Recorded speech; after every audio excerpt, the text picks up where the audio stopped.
What's going on, my Guardian Gamers? It is I, Birdman, back with another Destiny 2 build. And today's is going to be a really fun one, kind of an update from an exotic that we have been a fan of on this channel for a very long time, the Severance Enclosure. I've done many different setups with this and different subclasses and whatnot, but this one is officially our Strand version of it. But before we get into everything in this setup, know you can follow me over on YouTube and Twitter at Birdman778. Give a thumbs up on this video. Let me know something you're interested in seeing down below, whether it's Titan, Hunter, or Warlock. Subscribe and become a member to help the channel. Now, let's hop right on in. Now, as always, we like to talk about the exotic for this setup, and that's going to be that Severance Enclosure. It reads, Sephiromatic Trigger. Powered melee final blows unleash a damaging explosion. Finishers and final blows against more powerful targets increase the radius and damage of the explosion.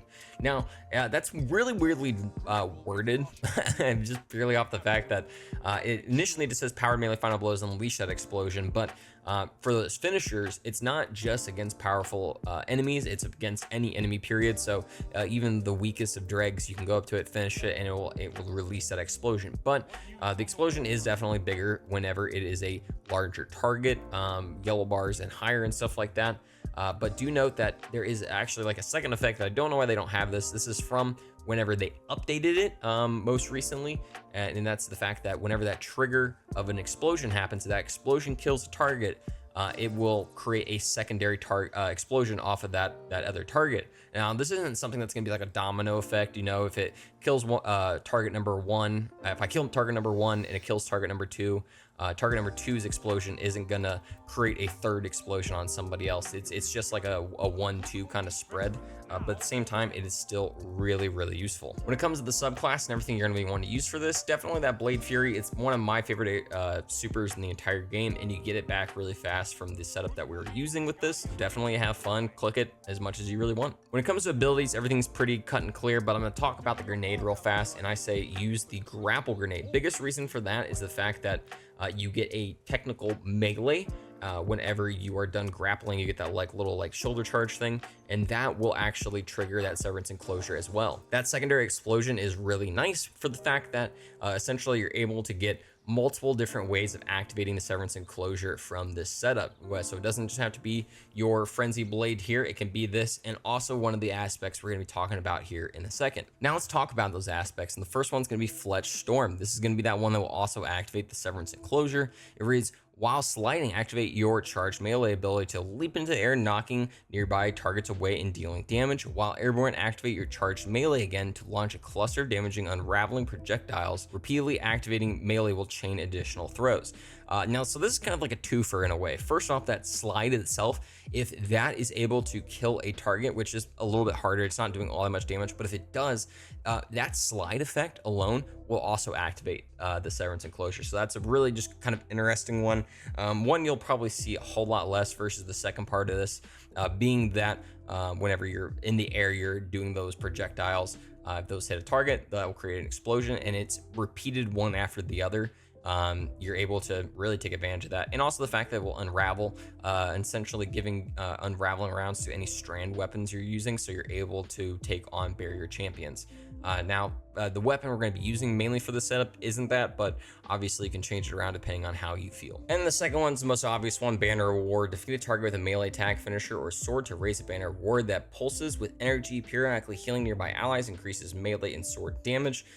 Targets defeated by you and nearby allies charge the banner, increasing the speed of the pulses. Probably the most broken aspect in the entire game, but it's also really solid for the Severance Enclosure for the fact that we are incentivized to use those finishers to create those explosions that will also continue to activate the Banner of War, giving us more time and increasing the value of it. So have fun with it. Fragment wise, I definitely recommend Thread Generation. Dealing damage generates grenade energy. Great way to get your grapple back fast. Thread of Fury, damaging targets with a tangle grants melee energy. Obvious, pick it up or shoot it when it's nearby targets to get that extra melee energy. You have 3 uses of that Frenzy Blade, so make sure you're getting all those stacks back as fast as you can. Thread of Warding, picking up an orb of power, grants Woven and Mail. Big one for this build. Whenever you look at our aspects, you might be like, well, why didn't you put on Into the Fray? I'm able to, get Woven Mail really easily that way. This is also a very easy way to do it.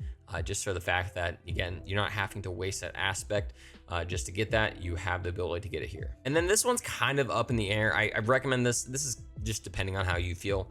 Threaded Transmutation, while you have Woven Mail, Weapon Final Blows, create Tangle. That's just purely off of an easy way for me to get tangles to constantly charge up my melee.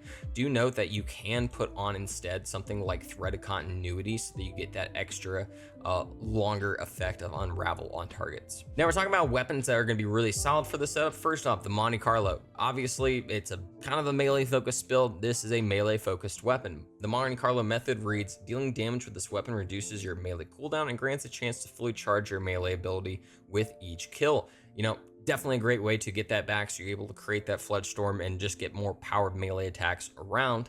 But also the intrinsic trait up top, Markov Chain. This weapon gains increased damage with melee kills and kills with this weapon. Melee kills grant ammo for this weapon. Great way just to have that really good flow between using your melee and using your AR. Other weapons that you can use that will be really solid for this setup, the Indebted Kindness if you haven't done the Warlord's Ruin dungeon yet. This one uses special ammo for a sidearm. You get those little micro rockets, definitely really good against barrier champions, but I've just been enjoying using it in general just because it's kind of changing things up. And then also I'm using this Slammer for that cold steel effect. We'll talk about that a little bit here later.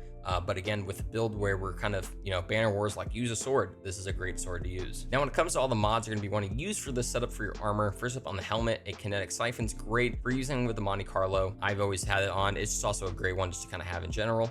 Heavy ammo finder just to get extra sword ammo, and also a hands-on, great way to constantly keep up that super energy. You're going to be getting that from the Flood Storm. You're going to get that from all the kills you're getting. It's just have this on. When it comes to our gloves, I recommend 3 heavy-handed. This is going to make sure that you're getting only a 1-second cooldown for your powered melee final blows to create orbs of power.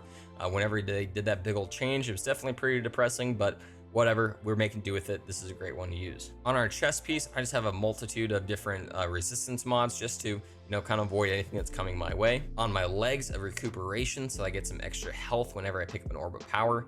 An invigoration, so I'm getting some melee cooldown, and an innervation, so that I'm getting some grenade cooldown whenever I pick up an orb of power. And then finally on our class item, an outreach, so that I'm getting some extra melee energy whenever I activate my banner near targets. A reaper, so that I'm able to get an orb of power after I get a kill after doing that.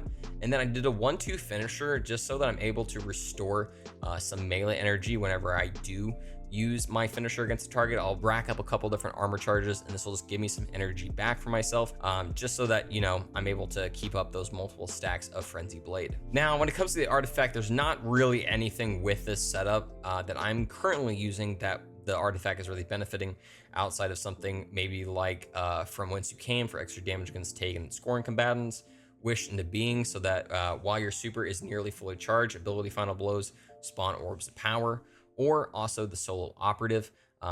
Again, if you're using like a Strand weapon, recommend using this. If you're using stasis weapons, recommend using these.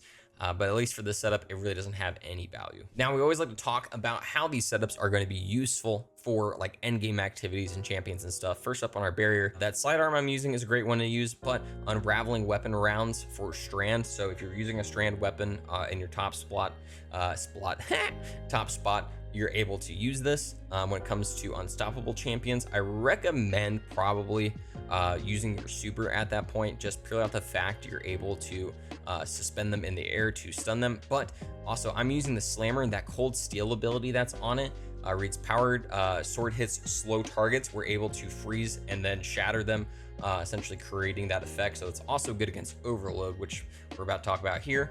Overload champions, I'm using the Monte Carlo that this season is able to affect it.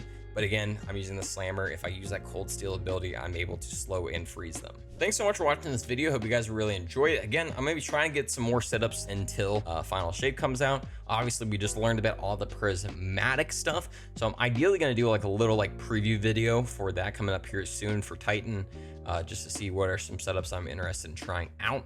But until then, just make sure you're giving a thumbs up on the video, letting me know something you're interested in seeing down below. Subscribe, become a member, and follow me over on YouTube and Twitter at Birdman778. Thanks so much. Hope you guys have a great night, day, whatever it may be.